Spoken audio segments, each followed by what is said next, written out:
You know who's a great guy? Mike Carparelli.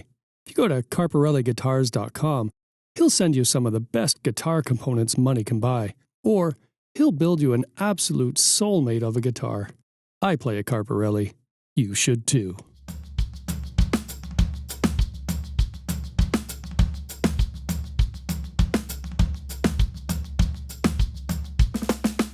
I want you to have this video for free, but if you've got $2 or $3 lying around and you can kick them over here, it helps me take time from my real job and do more of this.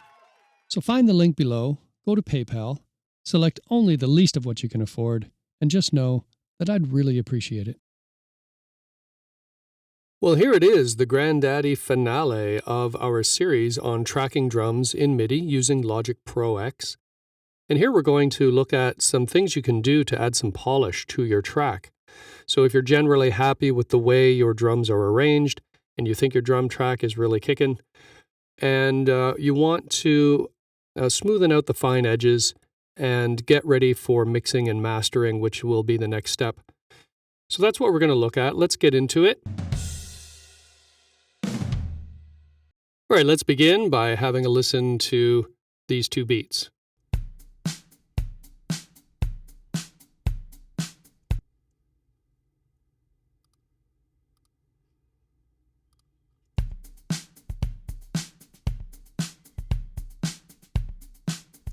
Now, if you've been following along in our series, you've seen and heard me talk a lot about grace notes, changing velocities, and all of that stuff. So we just want to drill down on this a bit and really look at how to manipulate these to our advantage. You can clearly hear the difference between these two iterations of this beat, and it is essentially the same beat. One, of course, is just much more simplified, and sometimes that's best. There is a tendency to overthink things and try to get too fancy, and it can really kill your song, and you just don't want to do that. Nothing wrong with simple. On the other hand, you may find you're not exactly nailing the pocket of the song, and you want to really bring out some of the nuance of the beat, and you're going to add some grace notes and mess around with the velocities a bit and try to find that perfect spot. Look at the MIDI graphs of these two beats, and you can see this one, pretty vanilla in its lack of variation. All the velocities are the same, and it's a pretty straightforward backbeat. We've got a 1 and 2 and 3 and 4 and on the hi-hat. We've got a 1 and a 3 on the kick, and a 2 and the 4 on the snare. Pretty straightforward pop beat. And that may work. Nothing wrong with it. If we switch to the other one, we can see we've got a little more going on here. We've got some 16th note ghost notes on the kick and on the snare over here. And we've added a little more to our hi-hat, so we've got a 16th note accent going on there. But really, the backbeat is still intact. It's still essentially a 1 and 3 on the kick and a 2 and 4 on the snare. So that's what we're looking at in this section, is the power of small differences, adding nuance, adding polish to the beat, and really trying to nail the rhythm. And if you look at some of these iterations, the velocities on these notes is very low. So we have a velocity as low as 3. You can even go as low as 1. And you might think you can't even hear it, but it does create that relative velocity effect. And that means if you have two notes that are of greatly varying velocities, one is almost inaudible, but what it does is it makes the one of the greater velocity pop and really stand out at that moment. So the ear will catch it, and you can create nice little earworms in your beat that are quite subtle. Right, so let's go through some of the iterations that we worked on here. So we started with a pretty straightforward 8th note structure. So if we're in 4/4 time, we're counting 1 and 2 and 3 and 4 and here are our 8th notes on the hi-hat. In the second iteration, we start adding some 16th notes. So if I change the grid view, here they are, right? And this starts adding some complexity when you get into 16th and 32nd notes. Okay, and in the third iteration, I've made a little change here on the 1 and the 2 and the hi-hat. So I've added a bit of a syncopated hi-hat rhythm. I've ramped up the velocity here, and that will just change the focus of the accent.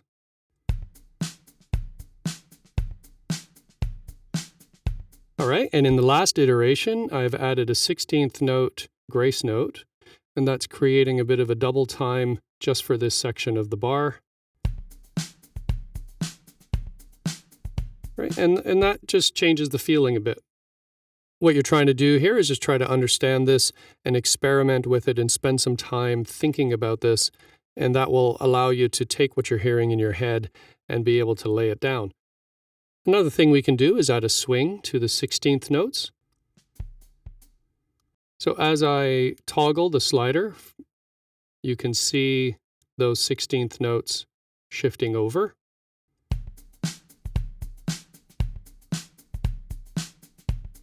Right, so swinging the beat like that might just be the perfect thing to make it fit right in the pocket. So we've been working in 4/4 time, but of course these principles apply to other time signatures. Assuming that you're here because you're new to this, just keep in mind there is a learning curve, and I've said this several times. It does take some time and patience and experimentation, and you're going to build your technique and workflow, and this will come a lot easier as you move forward with it. All right, let's drill down on this time signature a bit and try to understand it a little better. Looking at this first iteration here, we're using a ride cymbal now instead of a hi-hat, just for variety's sake, and we have a quarter note beat here. It's pretty mechanical and pretty straightforward. I don't know that you'd have much use for this type of beat, but you never know. So let's move on to eighth notes. We're adding eighth notes here on the ride and one here on the kick.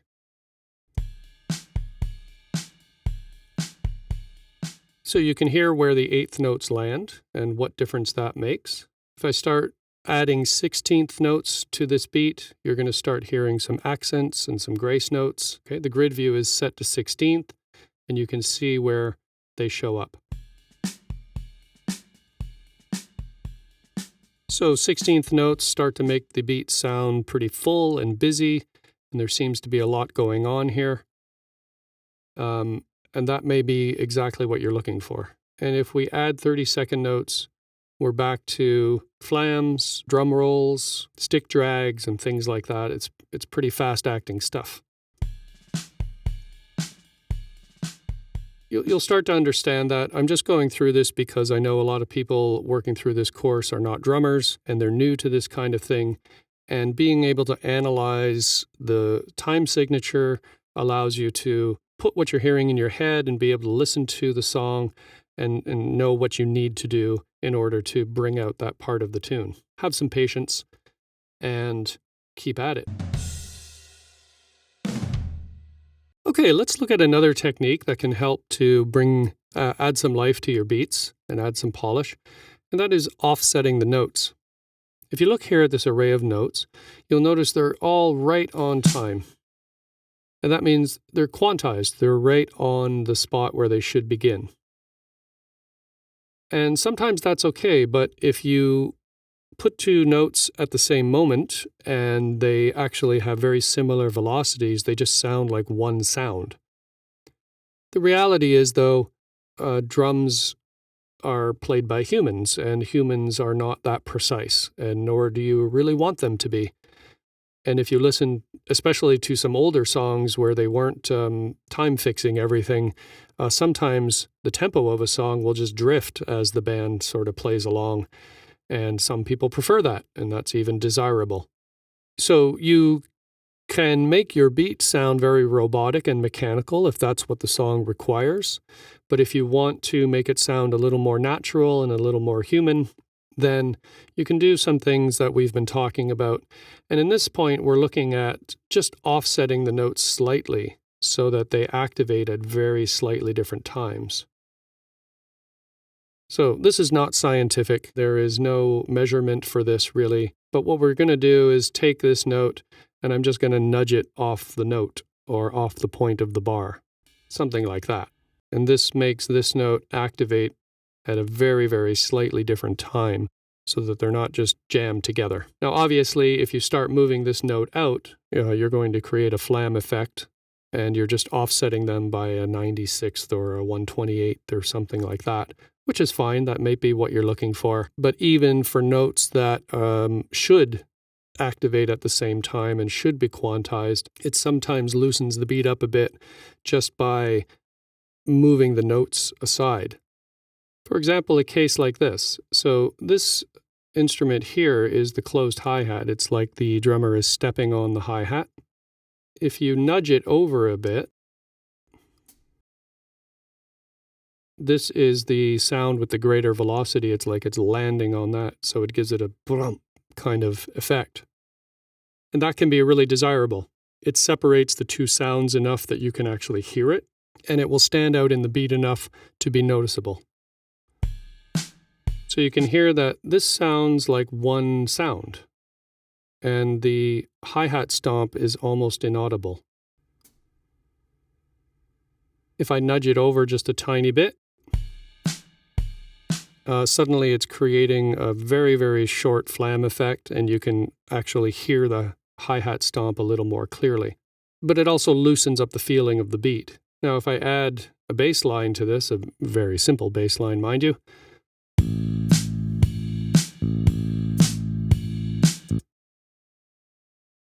right, you can still hear those three instruments standing out. Right? And if you feel like your beat is sounding a little too mechanical, then that might be the thing that makes the difference for you. All right, the last thing we're going to do to fill our caboodle of techniques, tips, and tricks is tuning the drums. Now, most people think the drums are not tuned, and in a lot of live cases they're not, but they are tuned, and especially these days. Okay, and that means you're tuning the drums for sound and for tone, but also to match the key of the song if you want. And there's a lot to learn about that, right? But we're going to go through some of the basics, some quick and dirty things you can do to get this process in motion. And this is part of moving towards mixing your song, but you can also do it to just hear how the direction you want your drum sounds to go. Right, so how do you tune the drums? Well, Logic and Garageband have some very nice features that anybody can get behind. So the first thing we're going to do is select our drum track here. I'm going to use the beat we created earlier. I'm going to go to Track Info, which is up here. And if I go to the input, which is the drum kit, I can double-click it, and our editing window appears, and it's got this nice visual interface for us to deal with. So if you want to tune any part of this drum kit, as you move over it, it will highlight it. Okay, and your editing tools will appear. You can select the part of the drum kit, and then you have some editing tools over here. So what I'm going to do is play the drum beat and fiddle around with the tuning here, and you can hear how that changes the sound.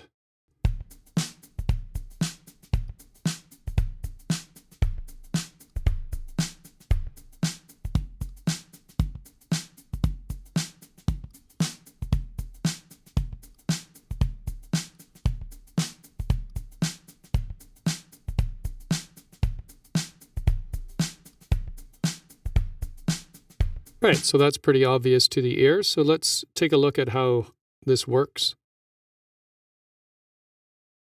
You can't beat it for simplicity. It's just a tuning wheel, and you just dial in the sound that you want.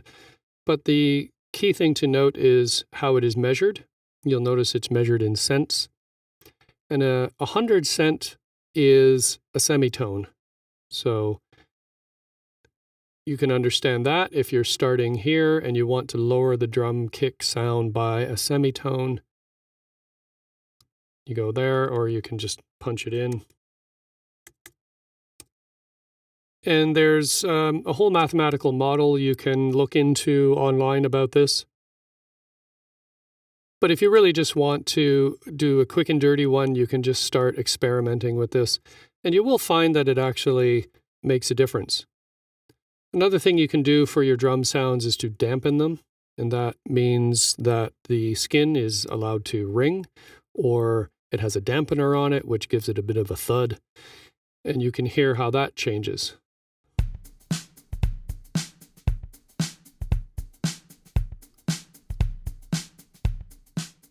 Now, another nice feature of this whole interface is the ability to mix the drum kit individually. So this allows you to not have to separate the drum track into separate tracks and then adjust the levels on each individual track.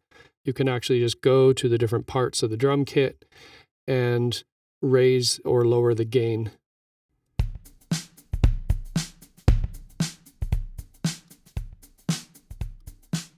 Right, so when you consider all of this, you can actually mix the drums from this vantage point from one Midi track and do an entire song that way. Okay, and you might find a nice tone for the hi-hat.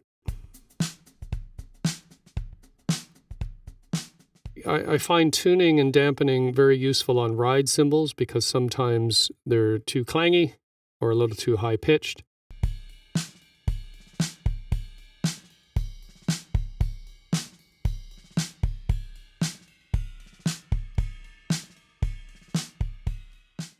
Right, lots of fun. All right, I think you're getting the idea of that, but tuning your drums, pretty key. So spend a little bit of time after you get your mix set to figure that out and find the nice sound that you're looking for. There are other tools you can use for tuning. There are plugins for your software that you can get. You can look those up online. I don't want to get into them because it's a whole other kettle of fish. You will see that sometimes drum tracks are made from analog samples, just like this. So this is an audio recording of a drum sample, and you lay them out in a drum pattern. Okay, and these you can tune because analog you can tune artificially. All right, so to give you an idea of how this works, I'm going to use a plugin from Wave called Torque, which is a pretty popular one. I like it. I think it's quite good. It gives you a lot of flexibility, but I'm not shilling for them, so you can experiment around and find some others.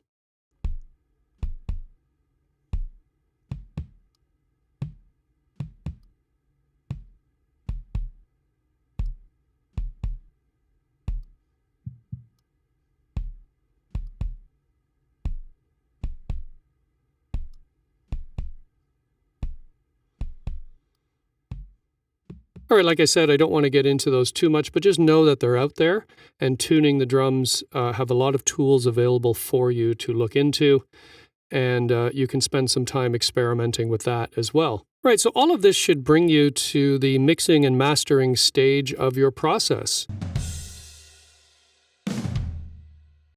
Well, that not only brings us to the end of Chapter 7, it brings us to the end of the entire course.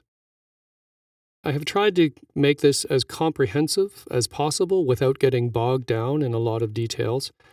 There are a lot more things to know about this process, but I hope you just found that this is getting you started and moving you in the right direction. There are going to be questions and hoops you need to jump through, so connect with the community. There's a lot of great people out there who are sharing their knowledge, and you can always ask questions in the comment section of this series or anywhere else. If you're moving into the mixing and mastering stage, just keep in mind that's a whole other field of knowledge, and you may need to spend some time with that. All of this is a learning curve, and it will take some patience and time. Don't try to do it all in one day. I want to thank you for joining in on this process with me. Just keep in mind that I'm using the pay-what-you-can system here, and I didn't want to charge everybody exorbitant fees for my time, but I'm hoping that you can see it through to kick a few bucks my way if you don't mind making a donation. Find the link in the notes section below the video. And thank you again for joining. It has been a pleasure. And stay in touch. This is the Municipal Man of Mystery signing off. Take care.